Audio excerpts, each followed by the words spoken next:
of the LGBTI culture, maybe not so much the T, right, but of the lesbian gay culture as demonstrated in the quote, the fact that, you know, Lady Gaga has risen to the prominence that she has, the fact that the song that Katy Perry put out, I Kissed a Girl and I Liked It, the fact is, you have to ask yourselves, right, in a sense, in a Marxist conception, is it the case that our consumerist, capitalist, bourgeois economy really has identified the lesbian gay culture in this new embrace of lesbian gay identity?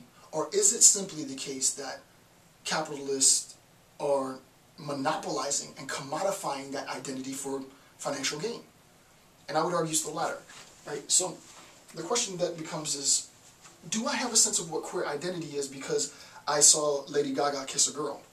No. Is that what queer identity is? It's just girls kissing girls and guys kissing guys, right? Is it simply, and that becomes the question, right? Is the identity TY simply the sex act, right? Is the identity simply the sex act? So Tila Tequila, I think that's her name, had this show on MTV, like Tila, it was like how Flavor Flav had For Love or whatever. She had Tila Tequila's love thing. She tries to, but it was a bi version, right? So it's the LGB, it's the B in the LGBTI, right? So she has this bi version where she's interested in guys, she's interested in girls, and she's kissing all the girls and she's kissing all the guys, and clearly she is, and this is not to critique her or Gaga or any of these people as people. We're talking about them as social icons, right, if you will. The question is, was MTV in having Tila Tequila have that show, you know, where she was in love with both men and women, was MTV's interest to educate young viewers? Their viewership is what, from 18 to 25, 18 to 30.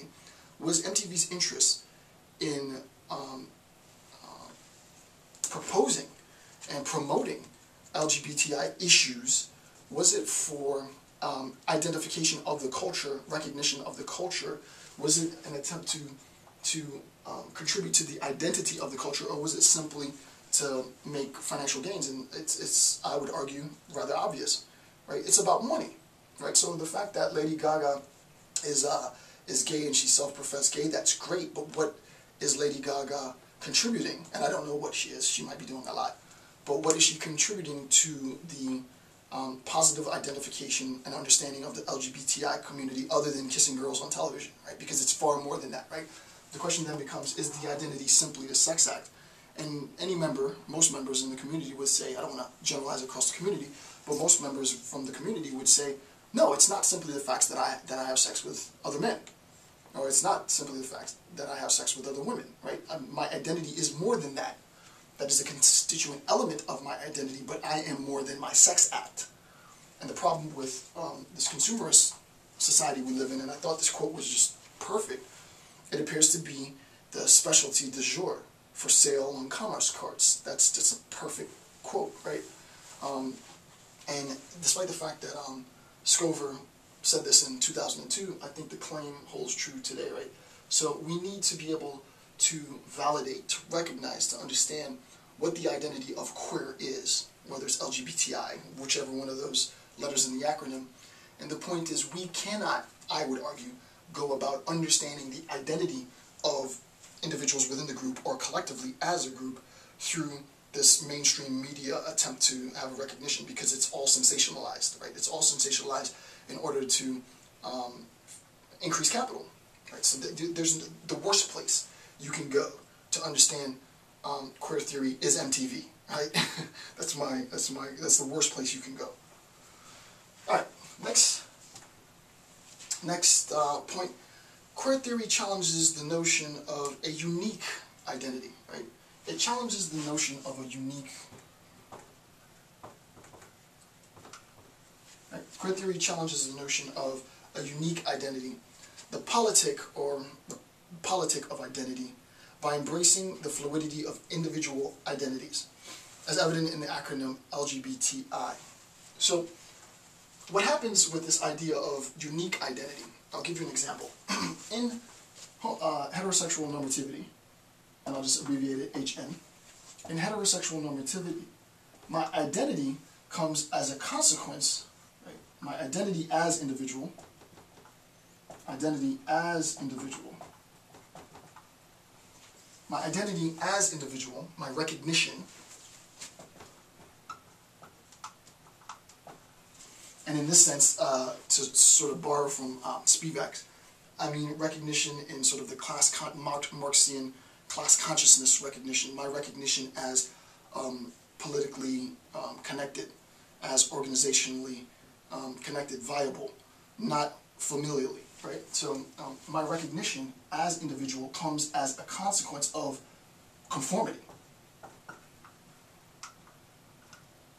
If I conform to the norms of heterosexual normativity, I am recognized, so that my recognition becomes contingent on my conformity, right? So that conformity then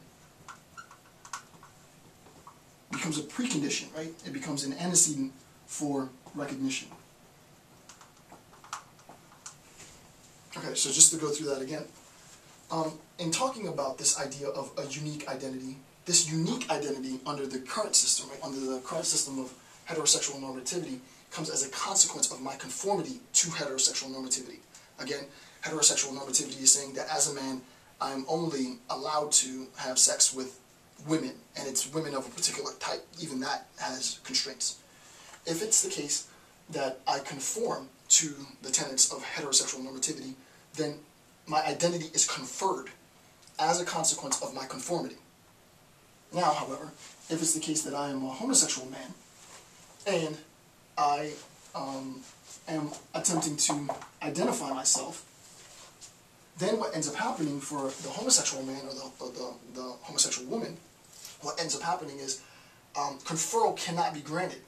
Right? Conferral cannot be granted. So there isn't a sense in which there's any recognition. What I end up doing is I end up recognizing that I identify myself through this instead of conforming, this inability to conform, right? It's through this inability to conform. This is the problem, right? This inability to conform to heterosexual normativity, despite the fact that the entire social structure, is governed by heterosexual normativity. For the homosexual male or woman, their inability to conform invalidates, in a sense, their identity, right? Think about this. If identity and recognition come as a consequence of conformity to heterosexual normativity, then my inability to conform invalidates my identity. I'll say that again. If it's the case, this is a pretty big assumption, but there's tons of theorists that have explicated and proven this assumption. It's really actually not that hard to demonstrate. But if identity and recognition is a consequence of conforming to heterosexual normativity, then insofar as I conform, I have attained identity, social identity, class consciousness, if you will, right? Insofar as I cannot conform because my acts aren't incorporated, unfortunately, my sex act, which becomes my identity, my sex act cannot be incorporated within heterosexual normativity, then my identity is invalidated, right? So I am defined in terms of what I'm not. Like, I am not heterosexual, therefore I am homosexual, rather than saying, which we'll see later, I am homosexual, I am lesbian, I am gay, I am... And I did a video on this earlier, before, and I think I might have the link somewhere in here, but I start the feminism discourse on, and I'll just reiterate that point quickly because it's important.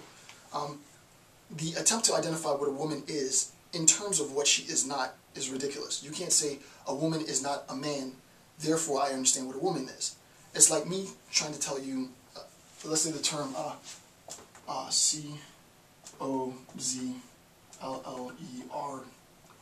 I don't know, whatever that word is, Kohlrabi. I just made it up, right? So if I tell you Kohlrabi is not a tree, you are no closer to understanding what Kohl's-Arab is, right? If I tell you Kohl's-Arab is also not ice cream, you're no closer to understanding what it